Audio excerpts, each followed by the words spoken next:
So guys, কেমন আছো সবাই? চলো তোমাদের সাথে একটা লাইফস্টাইল ব্লগ শেয়ার করা যাক। সকাল সকাল চটপট স্নান করে আমি চুল আঁচড়াতে শুরু করে দিলাম। আর পরের পকেটে টাকা ছিল, টাকাগুলো ভিজে গেছিলো, তাই টাকাগুলো শুকাতে দিয়েছিলাম, কিন্তু কারেন্টই নেই, তাই টাকাগুলো আর কীভাবে শুকাবে? থাক টাকা, তোরা শুকাতে হবে না, তুই এভাবে ভিজেই থাক, তোকে আমি আগুনের ধারে দিয়ে শুকিয়ে নেব। আর এখন যে বর্ষা শুরু হয়েছে, থামার তো নামই নেই, প্রতিদিন বৃষ্টি। মনে হয় 2-5 মিনিট থামছে, তারপরে এত বৃষ্টি হচ্ছে। বৃষ্টিতে তো কোথাও যেতেও পারছি না, বাড়িতে বসে বসে বোরিং লাগছে।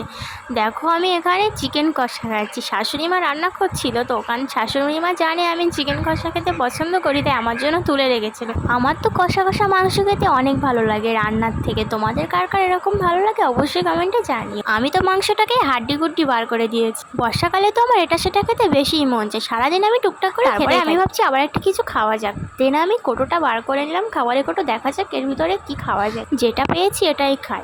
আমি তো সারাদিন টুকটাক করে এসব খাই, সেটা তোমরা আমাকে দেখেই বুঝতে পারছো।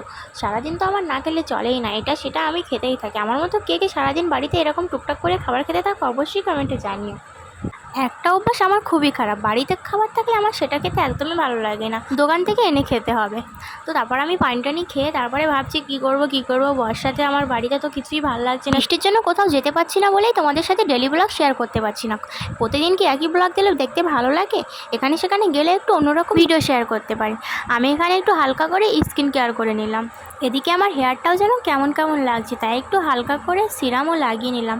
তো তোমরা কে কী সিরাম ইউজ করো অবশ্যই কমেন্টে জানিও, আর কোন সিরামটা ইউজ করলে ভালো হবে সেটাও জানিও, তাহলে তোমাদের মতামতে আমিও সেটা ইউজ করব। সিরামটা লাগানোর পর হেয়ারটা একটু সিল্কি সিল্কি ভাব এসছে। जाने तेरी आंखें थी या बातें थी वजह,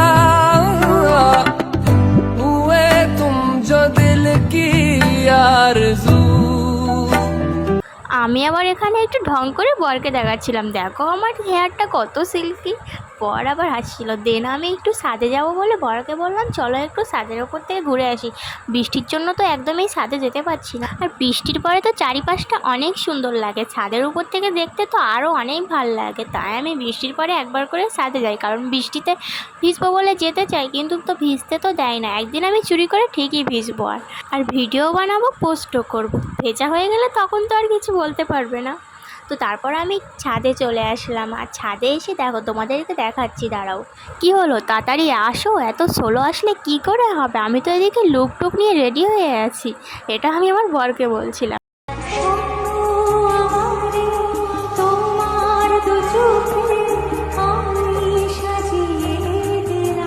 আমি আবার এখানে একটু ঢং দেখাচ্ছিলাম, যদি উল্টে পড়ি না ঢং দেখানো বেরিয়ে যাবে, এটাও আমার বরের কথা। তারপরে আমি একটু ধারের দিকে আসলাম, দেখলাম ওয়াও কত সুন্দর লাগছে, চারিপাশটা একদম ওয়াও লাগছে। চারিপাশটাই গাছপালা, তো সবুজে প্রকৃতিটা যেন আরও সুন্দর লাগে দেখতে। এ বাবা, আমি তো দেখছি আবার খাওয়া স্টার্ট করে দিলাম। থাক, আজকের দিনটা খাই, কালকের থেকে না ডায়েট করবো, এটা আমি প্রতিদিনই বলি, কিন্তু ডায়েট আমার আর করাই হয় না। কী ব্যাপার, দূরে দাঁড়িয়ে আছো কেন? এদিকে আসো না, শুধু আমাকে তুললেই হবে? ক্যামেরাটা একটু এদিকেও ঘোরাও। আমি বরকে বলছিলাম এদিক থেকে এদিকে ক্যামেরাটা ঘোরাও। আমার বরটা তো একদমই পারে না ভালো করে ক্যামেরা ধরতে, তাও আগের থেকে অনেকটা শিখেছে আমার এই ভিডিও করে দিতে দিতে। তুই একটা সময় আবার রাগও হয়ে যায় আমার বরের, সবসময় এরকম করে ভিডিও ধরে রাখলে তো রাগ হবেই।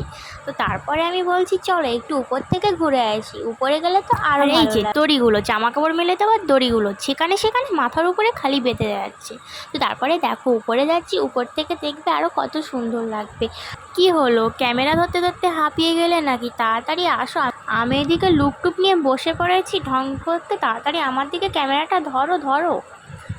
এইবার ধরলো, এত দেরি করলে হয় না কি? আমি এদিকে হাই ফাই দিচ্ছি।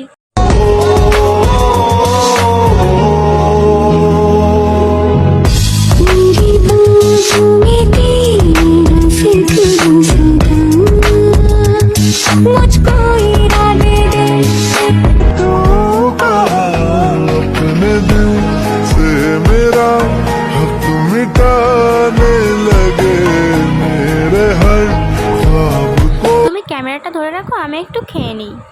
আমি বসে বসে খাচ্ছিলাম আর কী যেন একটা ভাবছিলাম। তো তো তারপরে আবার বড় আমাকে কি বললো যে কি ভাবছো বসে বসে, তারপরে আমি তো চলো নিচে যাওয়া যাক, অনেকক্ষণ তো এখানে কাটালাম। আর এখানে আসলে না আমার অনেক ভাল লাগে, মন খারাপ থাকলে যদি আমি এখানে বসে থাকি এই জায়গাটায়, তো আমার অনেক ভাল লাগে, মনটাও অনেক ভালো লাগে। তারপরে বললাম চলো টাটা বাই, এখন নিচে নেমে যাই, তুমি এখানে থাকো। বর বললো আমি যদি এখানে থাকি তাহলে ক্যামেরাটা ধরে দেবে কে? আমি বললাম তুমি ওখান থেকেই ক্যামেরা ধরো। আর ও সত্যি সত্যি তাই করছে, ওখান থেকেই ক্যামেরাটা ধরে রাখছে, মানে ক্যামেরার ফোকাস আমার দিক থেকে নাড়াবে না ও। আমি বলেছি আমার দিকে ক্যামেরা ধরে রাখবে, তো আমার দিকেই ক্যামেরা ধরে রাখছে দেখো। তারপরে আমার শ্বশুরমশাই আমার জন্য কতগুলো জেলি নিয়ে আসার, ওর থেকে আমি দুটো জেলি আমার একটা কিউট ভাগ্নিকে দিয়ে দিলাম। আর দেখো জেলি দুটো পেয়ে কত খুশি হয়েছে। ও কিন্তু জেলি দুটো নিয়ে একদম চুপচাপ হয়ে আছে, কারণ ও বুঝতেই পারছে না যে জেলির প্যাকেটটা খুলে খাবে কী করে। তারপরে আমি ওর গাল দুটো ধরে একটু আদর করে দিলাম। তারপরে একটা ফেরিওয়ালা কাকু এসেছিলো, বিছানা চাদর সেট দস্তরখানা এসব নিয়ে এসেছিলো, তাই আমিও একটা সুন্দর দেখে দস্তরখানা নিয়েছি চিকমিকে, দেখো একদম চিকমিক করছে। আর একটা বিছানা চাদর সেটও নিয়ে নিলাম, এ দুটো আমার খুব প্রয়োজন ছিল তাই নিয়ে নিলাম। কেমন লাগছে জানিও কমেন্টে, জানি ভালো লাগছে না, কিন্তু আমার প্রয়োজন ছিল তাই নিয়ে নিলাম, পরে না হয় আবার ভালো দেখে নেব। বর বললো পরে মার্কেট থেকে কিনে দেবে। আমি সোজা চলে গেলাম ফ্রিজের ভিতরে, অনেকক্ষণ ধরে আমার গালটা বন্ধ আছে, গালটা আবার চালু করতে হবে, তাই গিয়ে দেখি আইসক্রিম আছে, আইসক্রিমটা নিয়ে খেতে বসে পড়লাম। আমার তো চকো ফ্লেভারের আইসক্রিম খেতে প্রচণ্ড ভালো লাগে, তোমাদের কার কোন ফ্লেভার আইসক্রিম খেতে ভালো লাগে অবশ্যই কমেন্টে জানিও। আর আইসক্রিম খেয়ে আমার গলা 12টা বাজিয়ে ফেলেছি, আমার প্রচণ্ড জ্বর সর্দি কাশি হয়েছিল, তার জন্য ভয়েস দিতে পারিনি বলে ভিডিও ছাড়তে পারিনি। আর তোমরা আমার গলার ভয়েসটা শুনেই বুঝতে পারছো একটু অন্যরকম লাগছে। কথা বলতে বলতে এদিকে দেখো আমার মিষ্টি খাওয়া শেষ হয়ে যাচ্ছে। আমি মিষ্টি একদমই পছন্দ করি না, কিন্তু আমার এই মিষ্টিটা অনেক ভালো লাগে, কারণ এতে মিষ্টি একটু কম আছে। আর আমার পছন্দের জিনিস হলো তো আমি একটুও দেরি করি না খেতে, তাড়াতাড়ি খেয়ে নিই সেই জিনিসটা।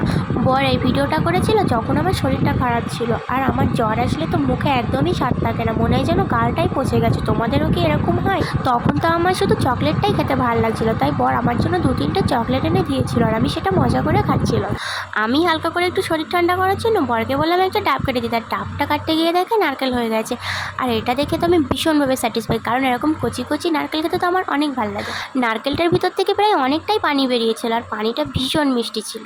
আমি আর দেরি না করে নারকেলের পানিটা খেতে শুরু করে দিলাম।